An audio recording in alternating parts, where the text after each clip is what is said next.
ஆழ்வார்கள் பாசுரத்துல பாருங்களேன், பச்சை மாமலை போல் மேனி. அப்ப பாத்தீங்கன்னா மலை எப்படி இருக்குமா, பச்சையா இருக்கும். அப்ப சின்ன சின்ன க்ளூல ஞாபகம் வச்சுக்கோங்க. முதல் நாள் அம்பாள் மலையின் மகள், மலை மகள் சைலபுத்திரின்னு இருக்கா. அப்ப அந்த முதல் நாளுக்கான நிறம் என்ன? பச்சை. முதல் நாளே ஒரு கிரீன் சிக்னல் கொடுத்துட்டா நம்ம வாழ்க்கையில் என்னங்க பிரச்சனை இருக்கும்? பச்சை பட்டு கட்டி கொண்டு பல பழக்கும் பராசக்தி உன்னழகை பாட வந்தேன், இச்சையெல்லாம் விட்டு உந்தன் பக்கத்தில் வந்து ஒரு பச்சை குழந்தையை போல கொஞ்சி மகிழ்ந்தேன். பச்சை குழந்தையா அப்படியே பச்சை அம்மன் கிட்ட போயிட்டோன்னு வச்சுக்கோங்களேன், நம்மளை முழுசாக அவளே பார்த்துப்பா. அதனால் உகந்த நிறம் பச்சை. உங்கள் வீட்டில் சிலர்லாம் பார்த்துருக்கேன், திருவுருவ சிலையே வச்சுருக்கீங்க. அப்படி இருந்தால் பச்சை வஸ்திரம் நீங்கள் சாற்றலாம்.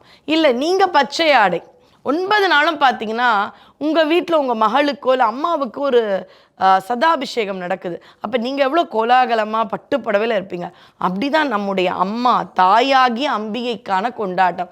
அதனால் அம்பாள் எப்படி அலங்கார பூஷிதையாக இருப்பாளோ அதுபோல் நாம் பட்டு புடவை தரித்து நல்ல நல்ல ஆடைகள் என்ன நம்ம கிட்ட நல்லதாக இருக்கோ அதை போட்டுக்கலாம். ஆடம்பரம் வேண்டாம், ஆனால் அலங்காரமாக இருக்கலாம்.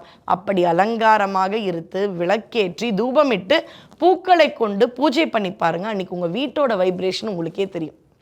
அப்படிதான் முதல் நாள் அம்பிகை ரிஷப வாகனத்தில் இருக்கின்றாள். மகேஸ்வரி அப்படின்ற வடிவம் எடுத்தாலும் மகேஸ்வரனின் நாயகி ரிஷபத்தில் இருக்கா.